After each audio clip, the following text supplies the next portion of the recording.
आप लोग अच्छे होंगे। आज हम लोग आए हैं लीवर फंक्शन टेस्ट का दूसरा पैरामीटर SGOT, यानी इसका दूसरा नाम है AST। ठीक ना। अब हम लोग इस पे अब चर्चा करेंगे। इससे पहले हम लोग AGPT को देख लिए हैं। तो सबसे पहले आ जाइए, AGOT करने का जो मेथड है, मेथड का नाम है आपका रेटमैन एंड फ्रैंकेट मेथड, यानी रेटमैन एंड फ्रैंकेट मेथड आपका AGOT का है। ठीक ना। AGOT सबसे पहले AGPT देख लिए थे। सबसे पहले देख लें AGOT जो होता है कौन सा डिजीज में किया जाता है, उसका सिम्टम क्या है, उसका कंडीशन क्या है, ठीक ना, और उसका बचाव क्या है। तो सबसे पहले देखिए कि अगर AGOT अगर आपको मान लिया जाए कि कंडीशन जो है, कंडीशन दो कंडीशन है। कंडीशन एक होता है पैथोलॉजिकल कंडीशन और दूसरा है फिजियोलॉजिकल कंडीशन।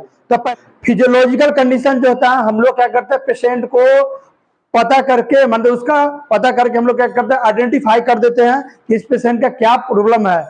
और एक होता है पैथोलॉजिकल कंडीशन। पैथोलॉजिकल कंडीशन के लिए हमको क्या करना पड़ता है, डायग्नोस्ट करना पड़ता है। जैसे पहले देखिए फिजियोलॉजिकल कंडीशन में जैसे चिल्ड्रन हुआ, ठीक ना, चिल्ड्रन हो गया, या मतलब एक होता है प्रेगनेंसी पीरियड, यानी चिल्ड्रन होता है due to the bone growth, यानी बच्चा का जो चाल जो होता है क्या होता है, उसका बोन ग्रोथ होता है। उसमें क्या होता है, आपको बोन ग्रोथ होगा तो उसमें क्या होगा, AGPT क्या होगा, AGOT क्या होगा, इंक्रीज करेगा। दूसरा होता है प्रेगनेंसी पीरियड, यानी ड्यूटी क्या होता है, प्लेसेंटा, यानी कि प्लेसेंटा उसमें बनता है, उसके कारण क्या होता है, उसमें आपका क्या होता है, AGOT इंक्रीज करता है। पैथोलॉजिकल कंडीशन हो गया। पैथोलॉजिकल कंडीशन में जैसे हो गया लीवर डिजीज हो गया, बोन डिजीज हो गया, ठीक है। लीवर डिजीज जो होता है, लीवर डिजीज में क्या होता है, ऑब्स्ट्रक्टिव जॉन्डिस, यानी लीवर क्या होता है, ऑब्स्ट्रक्टिव जॉन्डिस होता है। और बोन डिजीज होता है जो होता है रिकेट्स का था, ऑस्टियोमलेशिया, यानी इस दोनों कारण से क्या होता है, उसका AGOT क्या होता है, वो इंक्रीज करता है। फिर अगर मान लें कि हाई लेवल, यानी AGOT हाई लेवल, यानी नॉर्मल वैल्यू जो होता है आपका 5 to 45 IU/L होता है, ये होता है नॉर्मल वैल्यू। उससे क्या होता है, इंक्रीज करता है। पहले भी बता दिया है कि AGOT या AGPT क्या होता है, डिक्रीज नहीं करता। जब भी करेगा तो उसका पैरामीटर क्या करेगा, इंक्रीज करेगा। तो हाई लेवल अगर मान ले किसी कारण हो जाता है, जैसे हो सकता है पेशेंट अल्कोहल ले रहा होगा, उसके कारण भी हाई हो जाएगा। या मान ले पेशेंट को हेपेटाइटिस या सिरोसिस है, उसके कारण भी क्या होगा, AGOT क्या करेगा, इंक्रीज करेगा। या इसका सिम्टम है, सिम्टम क्या क्या हो सकता है, सिम्टम के मतलब क्या है, कोई भी डिजीज होगा क्या होता है, उसका कुछ लक्षण होगा। जैसे कि पेशेंट को अगर जॉन्डिस है, या कोई पेशेंट है इजी वर्सिंग है, या पेशेंट का शॉर्टनेस ऑफ ब्रेथ है, यानी सांस लेने में तकलीफ हो रहा है, या पेशेंट को क्या है, स्वेलिंग है इन द लेग एरिया, यानी लेग एरिया में क्या है, आप पेशेंट को क्या स्वेलिंग है, या पेशेंट फैटी है, या पेशेंट वीकनेस है, या नोजिया या वोमिटिंग हो रहा है। तो इस कंडीशन में AGOT क्या करेगा, नॉर्मल वैल्यू से पैरामीटर क्या करेगा, उसका इंक्रीज करेगा, यानी 45 से क्या करेगा, वैल्यू उसका ऊपर जाएगा। ये हो गया आपका सिम्टम हो गया, कंडीशन हो गया। अब देखिए यहाँ पे कि हम लोग जो सबसे पहले जाने कि AGOT होता क्या है, ठीक है ना। AGOT होता क्या है, तो AGOT जो है आपका an enzyme found in the liver, heart and other tissue, यानी कि लिवर और हार्ट और टिश्यू का क्या है, उसको क्या करता है, उसको आइडेंटिफाई करने के लिए आपको AGOT भी हम लोग को क्या होता है, सीरम में प्रेजेंट होता है। जैसे मान ले कि AGOT हम लोग करते हैं, कौन सा AGOT का फुल फॉर्म होता है सीरम ग्लूटामिक ऑक्जेलो ट्रांसफिनेज होता है। दूसरा इसका नाम है AST का फुल फॉर्म होता है एस्पारेट एमिनो ट्रांसफिनेज होता है, ठीक ना। और मेथड का नाम है, मेथड जो होता है, जो जिस मेथड से कहते हैं, उस मेथड का नाम है तुम्हारा रेटमैन फ्रैंकेट मेथड है, ठीक ना। नॉर्मल वैल्यू जो होता है, नॉर्मल वैल्यू आपका है, नॉर्मल वैल्यू कितना है, 5 to 45 IU/L, यानी नॉर्मल वैल्यू आपका यही है। इसके बाद देख लीजिए इसमें पहले देख लीजिए प्रिंसिपल, यानी कि इसका क्या है, रिएक्शन देख लेते हैं। रिएक्शन यहाँ देख लीजिए, रिएक्शन जो होता है आपका ऑक्जेलो क्या होता है, ऑक्जेलो एसीटेट प्लस 2,4 डाइनाइट्रोफिनाइल हाइड्रोजाइन होता है, जो रिएक्शन करता है किसके साथ, LDH के साथ करता है, तो बनाता है 2,4 डाइनाइट्रोफिनाइल हाइड्रोजाइन बनाएगा, ठीक ना, एक रिएक्शन। दूसरा फिर रिएक्शन होता है, दूसरा रिएक्शन आपका है एस्पारेट प्लस अल्फा कीटोग्लूटारेट, जो रिएक्शन करेगा किसके साथ, AST के साथ करेगा, तो आपको क्या बनाएगा, ग्लूटामेट प्लस ऑक्जेलो एसीटेट बनाएगा, ठीक ना। और AGOT करने के लिए हमको कुछ रिक्वायरमेंट है, जैसे फर्स्ट रिक्वायरमेंट आपका स्पेसिमेन। स्पेसिमेन आपको क्या चाहिए, रेड टॉप वायल में आपको 2 ml ब्लड चाहिए। उसको हम लोग क्या करें, ब्लड को सेपरेट करेंगे। तो सेपरेट करेंगे तो उसमें क्या सेडिमेंट होगा, सीरम सेडिमेंट होगा। तो सबसे पहले रिक्वायरमेंट देख लेते हैं। रिक्वायरमेंट क्या चाहिए आपको, टेस्ट ट्यूब चाहिए, टेस्ट ट्यूब स्टेन चाहिए, सेरोलॉजिकल या ग्रेजुएट पिपेट चाहिए आपको।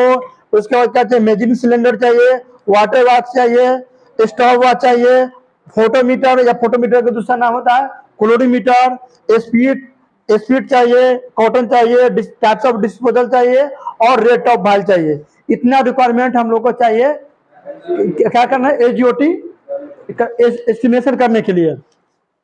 अब आगे यहाँ पे हम लोग आ जाते हैं प्रोसीजर। तो प्रोसीजर में यहाँ पे मेथड है आपका रेट, क्या है, रेटमैन एंड फ्रेंकेल मेथड है। इसमें आपको 3 ट्यूब का जरूरत पड़ता है, एक टेस्ट, एक ब्लैंक और एक स्टैंडर्ड। 3 ट्यूब लेंगे। 3 ट्यूब में क्या करें, सबसे पहले एक रिजेंट आता है जिसका नाम है एंजाइम रिजेंट। तीनों ट्यूब में आपको टेस्ट, स्टैंडर्ड और ब्लैंक, तीनों ट्यूब में आपको 1.0 ml, 1.0 ml और 1.0 ml तीनों में मेजर करना है। उसके बाद स्टैंडर्ड रिजेंट आपको स्टैंडर्ड मिलना है 0.1 ml। उसके बाद डिस्टिल वाटर आपको ब्लैंक में लेना है 0.1 ml। उसके बाद सीरम होता है, सीरम आपको लेना है टेस्ट में 0.1 ml। तीनों ट्यूब में आपको रखने के बाद क्या करना, तीनों ट्यूब को मिक्स कर देना अच्छी तरह से। मिक्स करने के बाद आपको क्या करना है, इंक्यूबेट करना है। इंक्यूबेटर में 37 डिग्री सेल्सियस टेम्परेचर मेंटेन करेंगे और 60 सेकेंड के लिए आपको इंक्यूबेट करना है। जब 60 सेकेंड आपका इंक्यूबेट हो जाएगा तो हम लोग क्या कहें, रीडिंग लेंगे। रीडिंग लेने के लिए हम लोग को फोटोमीटर में जाएंगे। तो आप फोटोमीटर में सेट करेंगे 340 नैनोमीटर और उसका क्या करेंगे, ऑप्टिकल डेंसिटी को हम लोग क्या करेंगे, मेजर करेंगे। सबसे पहले ब्लैंक से 0 कर देंगे, फिर टेस्ट का वैल्यू लेंगे, फिर स्टैंडर्ड का वैल्यू लेंगे। आपका कैलकुलेशन फॉर्मूला होता है OD of test by OD of standard into 150। इससे मल्टीप्लाई करेंगे तो मेरा जो है नॉर्मल वैल्यू जो भी हो टेस्ट का वैल्यू वो निकल जाएगा। रिजेंट जो है L1 और L2, यानी L1 जो होगा एंजाइम रिजेंट होगा, L2 जो होगा आपका स्टैंडर्ड रिजेंट हो गया। L1 जो रिजल्ट होगा वो रिजेंट का नाम है अल्फा कीटोग्लूटेट और L2 जो होता है ट्रिस बफर होता है, ठीक ना। तो ये रिक्वायरमेंट था, ये आपका प्रोसीजर था। हम लोग थ्योरी देख लिए, अब हम लोग क्या करेंगे, प्रैक्टिकली करके हम लोग अब देखते हैं। चलो ब्लड कलेक्शन करो। रेट ऑफ वायल कहाँ है, चलो 2 ml ब्लड निकालो। चलो 2 ml ब्लड कलेक्शन करो। थोड़ा उधर हो जाओ।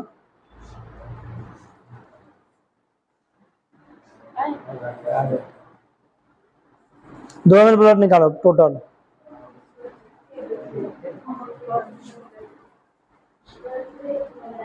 हो गया, चलो कॉटन रखो। पहले ग्लव्स खोलो,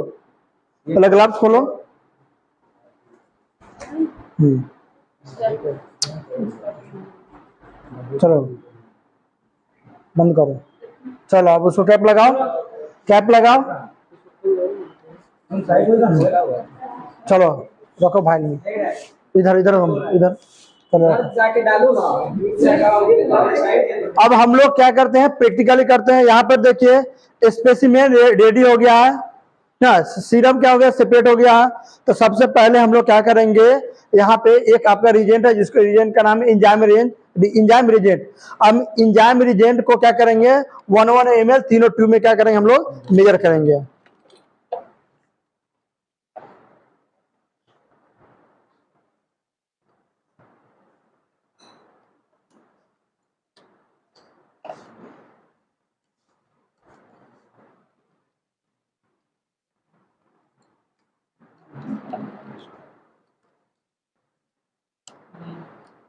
तीनों ट्यूब में देखिए क्या किए 1 ml क्या किए, रिजेंट को मेजर कर लिया।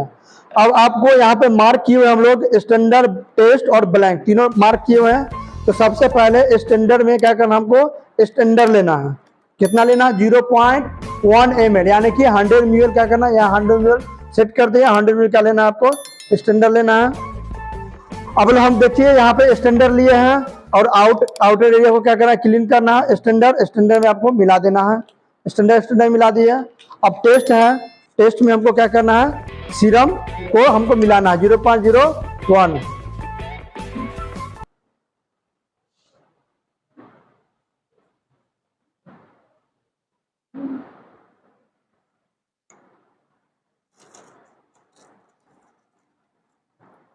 एक सीरम को ले रहे हैं, कितना लेना है, 100 ml लेना। तो देखिए 100 ml क्या किया, सीरम लिए हैं और टेस्ट में हम लोग क्या किया, सीरम को इसमें ऐड कर दिए हैं। आप ब्लैंक के लिए क्या करना है, ब्लैंक के लिए आप डिस्टिल वाटर लेना है और आउटर को क्लीन करना है और इसमें रख देना है। अब देखिए तीनों ट्यूब को क्या करना है, मिक्स करना है। मिक्स करने के लिए हम लोग क्या करना है, मिक्स करने के बाद इंक्यूबेटर में इंक्यूबेट करना है 60 सेकंड के लिए। तो चलिए हम लोग क्या करते हैं, अब इंक्यूबेट करते हैं। अब हम लोग क्या करते हैं, ऑप्टिकल डेंसिटी लेते हैं। ऑप्टिकल डेंसिटी यहाँ पे 410 नैनोमीटर पे सेट किया है, ठीक ना। तो वॉयलेट 410 पे आपका वॉयलेट फिल्टर है, ठीक ना। तो सबसे पहले क्या करें, ब्लैंक लेंगे, ब्लैंक वाला को रखेंगे और ब्लैंक से क्या करेंगे, ऑप्टिकल डेंसिटी को क्या करेंगे, 0 करेंगे। पहले देखें ऑप्टिकल डेंसिटी 0 कर दी है। अब क्या करेंगे, पहले टेस्ट का रीडिंग लेंगे।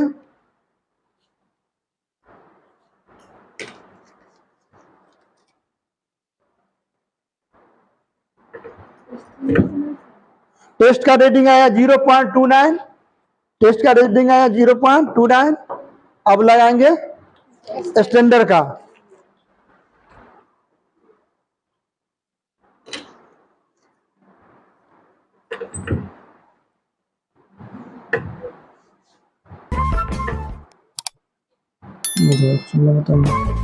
स्टैंडर्ड का लिखो 0.10, स्टैंडर्ड का 0.10 स्टैंडर्ड हो गया।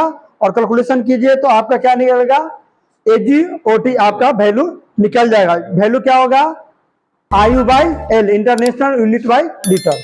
चलिए यही होगा Ag